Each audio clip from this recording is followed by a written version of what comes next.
Hey, what's going on, everyone? It's a Monday edition, a little quick hit of BYP Back Your Play. Rich Quinones here. Appreciate everyone taking time out of their busy day to check us out for a couple moments. Don't forget, as always, you can get social with me on Twitter and IG at RichQNQ, or Monday hit from our good friends over at Play It Again Sports. Check them out online, playitagainsports.com/Woodbury. All right, so I wanted to get into the debacle that is Russell Wilson. And then about 35 or 40 minutes ago, which we'll talk a little more about tonight, we might go live too, the firing of Nathaniel Hackett, which is not a surprise.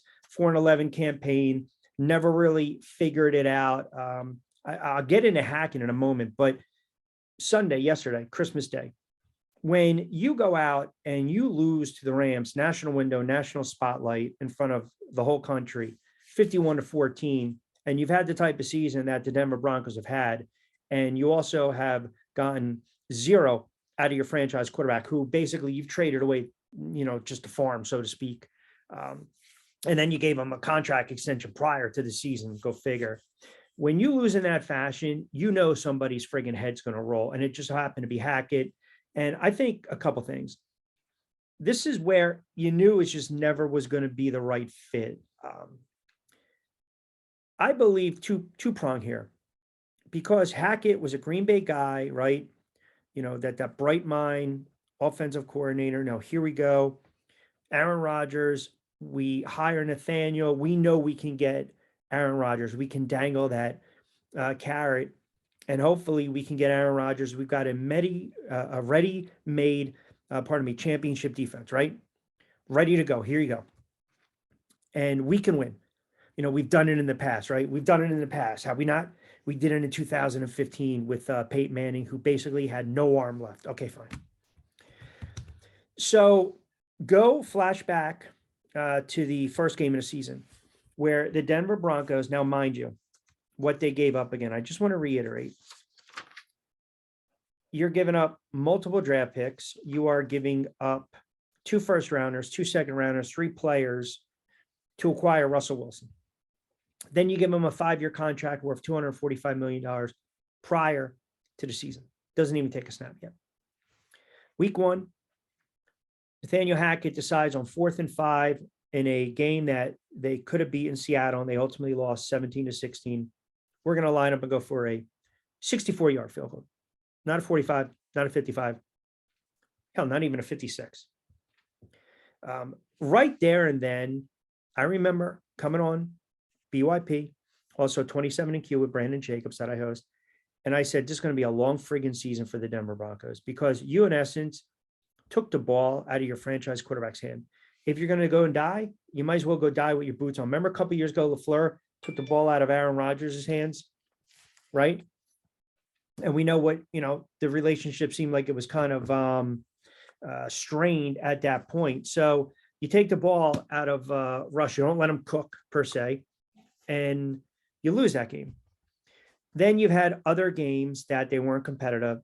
Their defense at one moment in time this past season was the top ranked scoring defense, and you had the 32 second ranked offense, 15 points game. That's not going to cut it. Then you look at what transpired yesterday. And it was a game that was absolutely ugly.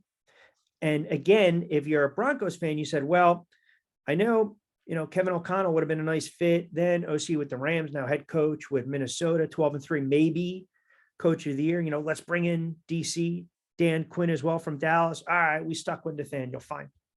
As long as you have the players. But then you get in a situation yesterday where Russell Wilson wasn't just bad. He was horrible. Horrible decisions, happy feet, taking a boatload of sacks, couple picks. They couldn't muster anything offensively. And he's kind of been like this all season long. Russell Wilson threw 25 touchdowns to 6 picks last year in 14 games with Seattle, and he was 6-8. Now he's trending. It's a done deal. It'll be a second losing season in his career.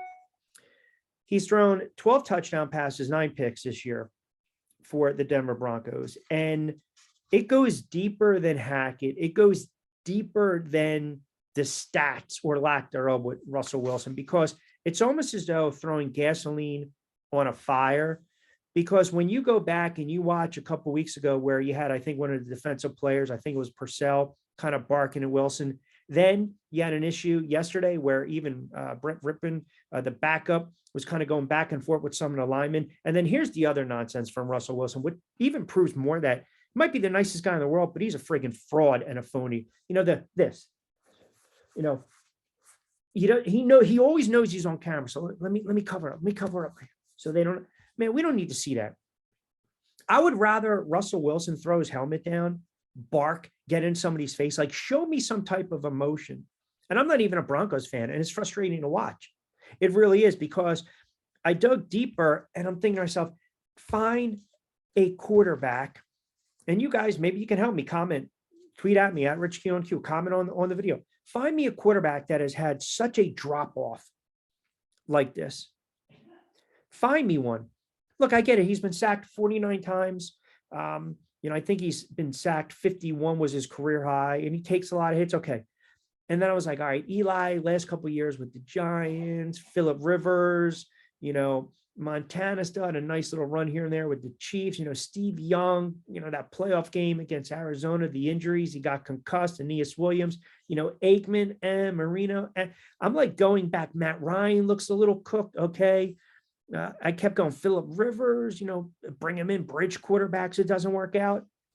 And then I went to Peyton Manning. And Peyton Manning, who is an all-time great, we can't dispute that. He's an all-time great.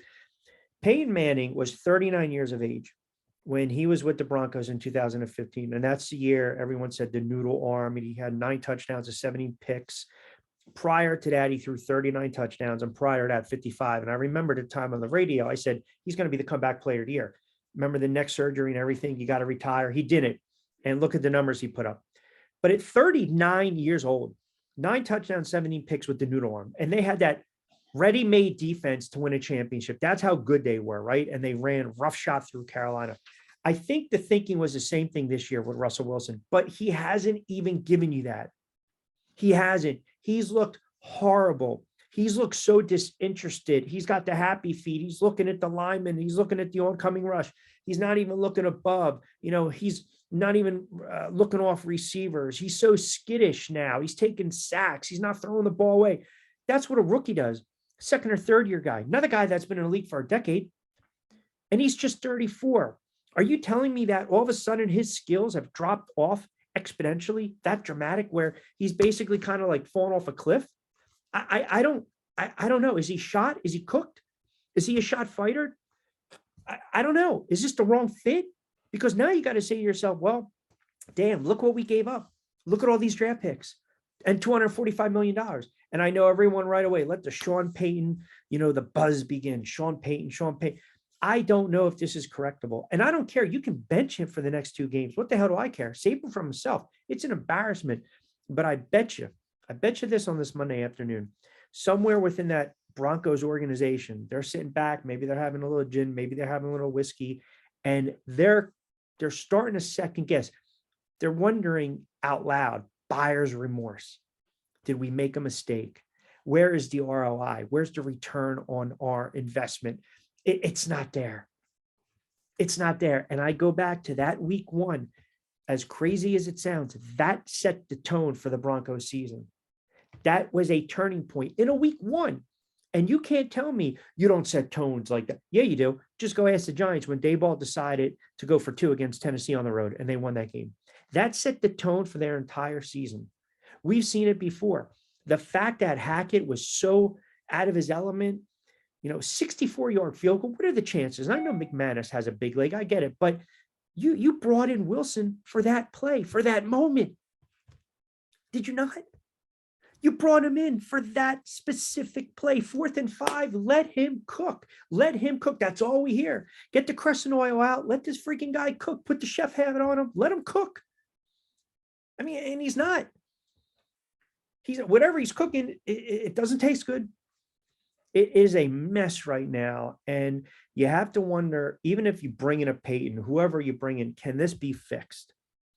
Because if it's not, this will go down as the worst trade in NFL history. And we are still talking about a guy that is most likely going to go to the Hall of Fame. I mean, Russell Wilson's had a really nice career, a Hall of Fame-ish career. And right now he looks anything but a Hall of Famer.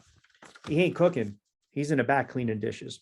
All right, that's going to do it for a Monday edition of BYP. We'll be back here later tonight. We'll get into a lot more NFL. Glenn Irby's going to join me. We got a lot of injuries if you're a Philadelphia Eagles fan, so keep it locked into the YouTube channel, Rich Q on Q.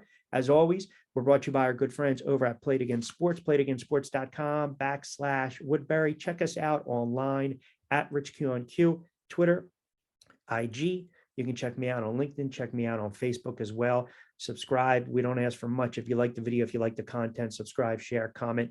And like I said, if you guys know some quarterbacks that have fallen off a cliff like this, comment at me. Let me know. Shoot me a message. I want to know because I have not seen it.